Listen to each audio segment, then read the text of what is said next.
Matigara school ছাত্রী ধর্ষণ ও খুনের অভিযোগে দোষী সাব্যস্ত মোহাম্মদ আব্বাস সাজা ঘোষণা করা হলো।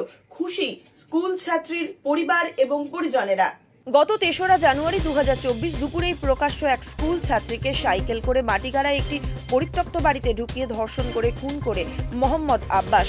শুধু তাই নয়, যাতে ওই ছাত্রীকে কেউ চিনতে না পারে তার জন্য তার মাথায় ইট দিয়ে থেতলিয়ে দেওয়া হয়।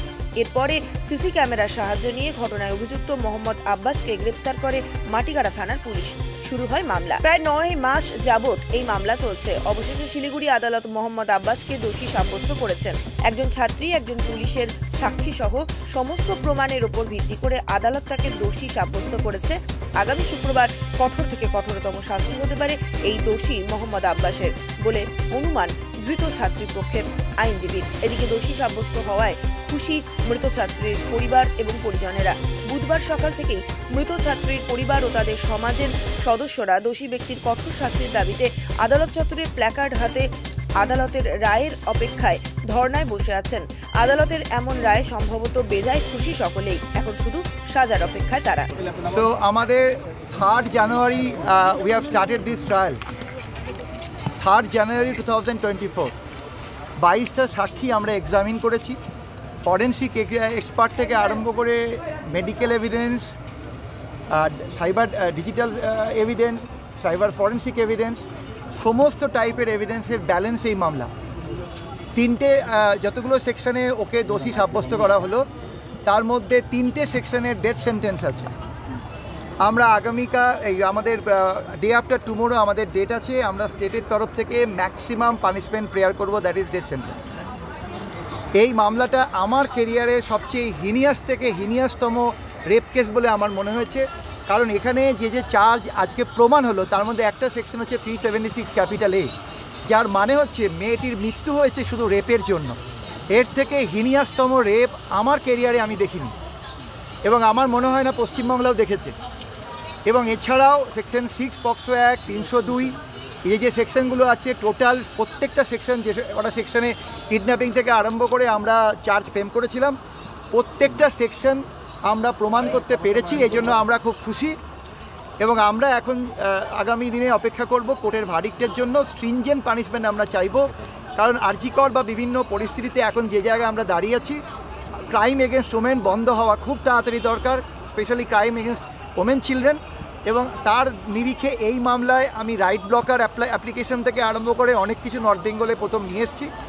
এবং টেকনিক্যালি একজন কনস্টেবল যিনি ওই রোডটার ওপরে দাঁড়িয়েছিলেন, যিনি তার 200 মিটার দূরে পিওতে ডান দিকে আসামিকে সাইকেলে করে ভিকটিমকে নিয়ে যেতে দেখেছে, সেই কনস্টেবলের সাক্ষী খুব ভালো হয়েছে। আমাদের খুব স্যাটিসফ্যাক্টরি। এবং আমরা দেখেছি যে যখন আমি রাইট ব্লকার দিয়ে ভিডিওটা চালিয়েছিলাম ওপেন কোর্টে, তখন পরিষ্কারভাবে মেয়েটিকে ছেলেটি তুলে নিয়ে যাচ্ছে। ছেলেটি খুব চালাকি করেছিল, রুমাল দিয়ে তার মুখ বন্ধ করতে গেছিলো, কিন্তু আলটিমেটলি পারেনি। 13 বছরের একটি মেয়ে কোর্টে দাঁড়িয়ে অসাধারণ সাক্ষী দিয়ে গেছে, এবং তার সাক্ষীর তুলনা হয় না।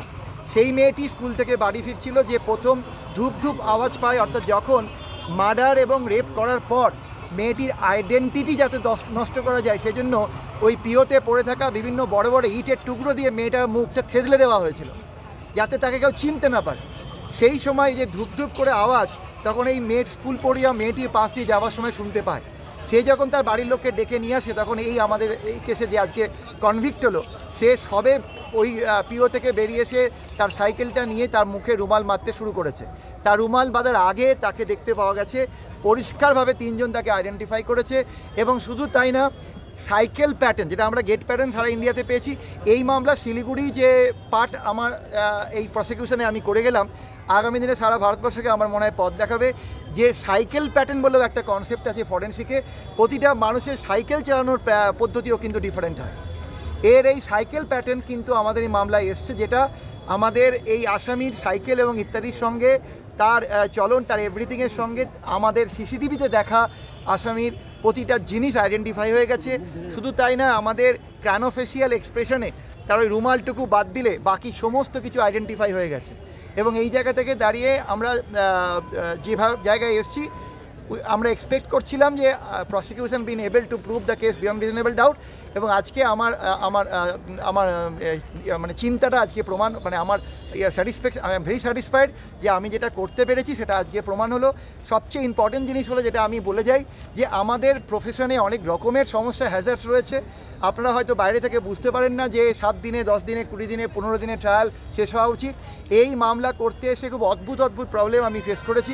প্রথমত ডিফেন্সকে, মানে আসামিকে এত সুযোগ দেওয়ার পরও, যেখানে আমি 20টা 22টা করে কোশ্চেন করেছি, সেখানে উনি 120, 125টা করে কোশ্চেন করেছে।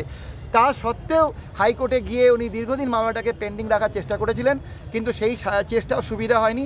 অনারেবল হাইকোর্ট, আমাদের সার্কিট বেঞ্চ তার পিটিশনটাকে অ্যালাউ করেনি, এবং আলটিমেটলি এই বিভিন্ন রকমের ডিলেটারি ট্যাকটিক্স যেটা অপরপক্ষ থেকে আমরা বারবার পাই, এই মামলাতেও প্রচুরভাবে অ্যাপ্লাই করা হয়েছে এবং কোনোটাই কোনো কাজে লাগেনি। তবে আমার আফসোস একটাই, যে এই মামলা আমার রেকর্ড টাইমে 2 থেকে 3 মাসে আমি শেষ করতে চেয়েছিলাম, আমার সাক্ষী প্রায় শেষ হয়ে গেছিলো, কিন্তু বিভিন্ন কারণে, যেটা আমার beyond my scope and control, এই মামলাটা সময় লাগলো 9 মাস পুরো ট্রায়ালটা করতে। এবং আপনাদের কাছে আমার প্রমিস রইল যে এর পরের কোনো কেসে আমি এর থেকেও তাড়াতাড়ি শেষ করব। ধন্যবাদ। যে কোনো খবরের জন্য যোগাযোগ করুন 7099017330 এবং 7099017110 নম্বরে।